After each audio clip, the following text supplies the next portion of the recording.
स्वागत करा अशी विनंती करतो।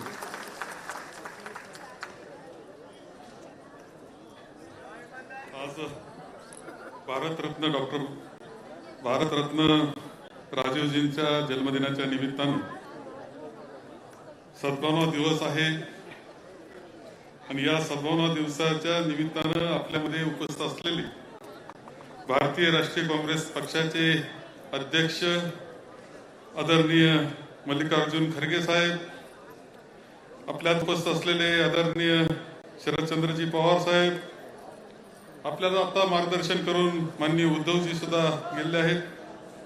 येथे उपस्थित असलेले आपले प्रभारी रमेश चेन्नीथालाजी, येथे उपस्थित असलेल्या महिला काँग्रेसच्या सन्माननीय अध्यक्ष राष्ट्रीय अध्यक्ष अलका लांबाजी, प्रदेश काँग्रेसचे अध्यक्ष माननीय नाना भाऊजी पटोले, आपल्या मुंबई शहर काँग्रेसच्या मुंबईच्या अध्यक्ष श्रीमती खासदार वर्षाताई गायकवाड, आमचे विरोधी पक्षनेते विजयजी वडेट्टीवारजी, आदरणीय सुशील कुमार शिंदे, आदरणीय पृथ्वीराजजी चव्हाण साहेब, येथे उपस्थित असलेले माननीय बंटी पाटीलजी, आपल्या विधान परिषदेचे नेते, त्याचप्रमाणे सर्व सन्मान्य खासदार, आमदार, प्रदेश काँग्रेस, राष्ट्रीय काँग्रेसचे सर्व पदाधिकारी, सर्व उपस्थित बंधू आणि भगिनी, आज आपण राजीवजींच्या जन्मदिवसाच्या निमित्तानं सद्भावना दिवस साजरा करत आहोत। आदरणीय खरगे साहेब, आदरणीय पवार साहेब आपल्यामध्ये उपस्थित आहेत, त्यांचं स्वागत आपण करतो आहोत। राजीवजी यांचं जीवन आपण पाहिलं तर म्हणजे तरुण वयामध्ये देशाला मिळालेला एक कर्तबगार असा प्रकारचा पंतप्रधान म्हणून त्यांचा उल्लेख केला जातो। राजबिंड व्यक्तिमत्व, देखणं व्यक्तिमत्व, अत्यंत हुशारी हे त्यांचं वैशिष्ट्य होतं आणि त्यांनी जे दिशा संपूर्ण देशाला दिली ती दिशा आपण पाहिल्यानंतर खरं म्हणजे त्यांचं जाणं खूप लवकर झालं आणि त्यामुळे इतिहासाचा जो नवा इतिहास घडणार होता पुढच्या काळामध्ये आणि त्यामधून देशाला आणखी पुढची उभारणी मिळाली असती, देश पुढे गेला असता, ते त्यामध्ये मोठा तोटा या देशाचा मानवतेचा झाला असतं म्हणलं तरी वावगं ठरणार नाही। खरं त्यांनी केलेलं क्रांती आपण पाहतो, विशेषतः संगणक हा विषय त्यांचा घेतला जातो, परंतु मी उदाहरण देईल महिलांच्या संदर्भामध्ये। कधी म्हटलं गेलं की हे परदेशात शिकलेले आहेत, यांना ग्रामीण भाग भारताचा काय माहिती, परंतु पंचायत राज मध्ये सुधारणा करून, कायद्यामध्ये सुधारणा करून महिलांना प्रथम 33% वाटा हा राजीवजींनी दिलेला आहे, हे आपण लक्षात घेतलं पाहिजे। आज तुम्हाला महानगरपालिकेत महिला दिसत आहेत, नगरपालिकेत महिला दिसत आहेत, जिल्हा परिषदेत महिला दिसत आहेत, पंचायत समिती, ग्रामपंचायत पर्यंत महिला दिसत आहेत। सुरुवात मात्र ही केली ती राजीवजींनी केलेली, हे फार अभिमानास्पद अशा प्रकारची गोष्ट आहे की महिलांचं सबलीकरण काय असतं हे त्यांनी दाखवून दिलंय। राजीवजींचे किती उदाहरणं द्यावा तेवढी थोडी आहेत, परंतु इथे अत्यंत सुंदर उदाहरण हे स्वतः उद्धवजींनी आपल्याला दिलं आणि त्यांनी सांगितलं की अटल बिहारी वाजपेयी यांना ज्या वेळेस काही वैद्यकीय अशा प्रकारचे उपचार घ्यायचे होते परदेशातून, त्यावेळेस स्वतः राजीवजींनी पुढाकार घेतला, एका समितीचे डेप्युटेशनचं प्रमुख त्यांना केला, त्यांना पाठवलं प्रदेशात आणि उपचार केले।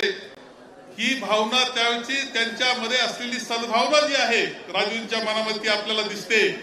आजचे दिवस उलटे, आपण पाहतो विरोधक आहे तर त्याला जेलमध्ये कसं घालता येईल असे पाहण्याचे दिवस असताना आपण पाहत आहोत। त्यावेळेस राजीवजींनी किती उदात्त भावना त्यांच्या होत्या हे वेगळं सांगण्याची आवश्यकता नाही।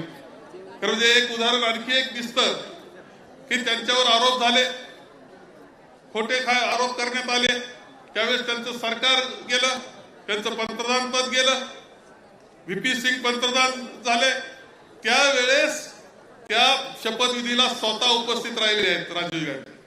एवढं उपस्थित राहिले एवढंच नाही तर त्यावेळेस त्यांनी व्हीपी सिंग यांच्या मुलाच्या शिक्षणाच्या बाबतीत चौकशी ते करत होते। किती एखाद्या माणसाचं अंतःकरण शुद्ध असू शकतं, पारदर्शक असू शकतं, किती चांगल्या प्रकारचं मनामध्ये त्यांचे विचार असू शकतात याचं उदाहरण दिसतं की जो विरोधक झाला आपला त्याच्या मुलाच्या शिक्षणाची चौकशी करणं, त्याच्याबद्दल सद्भावना व्यक्त करणं हे राजीवजींच्या जीवनाचा भाग आपल्या सगळ्यांना दिसतो। एवढंच नाही, त्या कुटुंबावरचे संस्कार जरी आपण पाहिले तर आपल्याला दिसते की ज्यावेळेस राजीवजींचे प्राण गेले, त्यांना जावं लागलं, देवासन त्यांचं झालं, पण त्यांना मारणारी जी नलिनी होती, तिच्या मुलं होते तिला, तर या कुटुंबाने निर्णय घेतला, आदरणीय सोनेजींनी निर्णय घेतला, आदरणीय राहुलजी आणि प्रियंकाजी निर्णय घेतला की तिला फाशी देऊ नका, हे त्यांनी राष्ट्रपतीला जाऊन सांगितलं, कारण ती आई सुद्धा आहे. सद्भावना दिवस आपण साजरा करतो याचा अर्थ काय? आणि आदर्श उदाहरण सद्भावनेचं कोणतं असं जर विचारलं तर राजीव गांधी हे त्यांचं जीवन, त्यांचं चरित्र हे त्यांचं सद्भावनेचं आदर्श उदाहरण आहे. दुर्दैवानं वेगळं राजकारण आपल्याला पाहायला मिळतं देशामध्ये. लोकशाही मोडण्याला काही मंडळी निघालेली आहे, घटना बदलण्याला निघालेली आहे. राज्यामध्ये सुद्धा अत्यंत भ्रष्टाचारी राजवट चालू आहे, शांतता सुव्यवस्था मोडून पडलेली आहे. आज जे घडलं बदलापूरला ते कालिंबा लावणार आहे, पण ह्या सरकारचं लक्ष जनतेकडे नाही, त्यांचा पैसा उभा कसा करता एवढंच चाललेलं आहे. निवडणुका पुढे ढकलता कशा येईल याचा विचार करताय. ही सगळी जी पद्धत आहे परिस्थिती, या परिस्थितीत आदरणीय भारतरत्न राजीव गांधी यांचं जीवन हे आपल्याला आदर्श आहे. ते आदर्श पुढे घेऊन आपल्याला विजयी व्हायचंय. आघाडीचा विजय होणं हे आपल्याकरता महत्वाचं आहे आणि तशा प्रकारचं काम आपण येत्या विधानसभेच्या निवडणुकीत करूया. ही खरी श्रद्धांजली त्यांना राहील, एवढंच मी मानतो आणि माझे 2 शब्द संपवतो.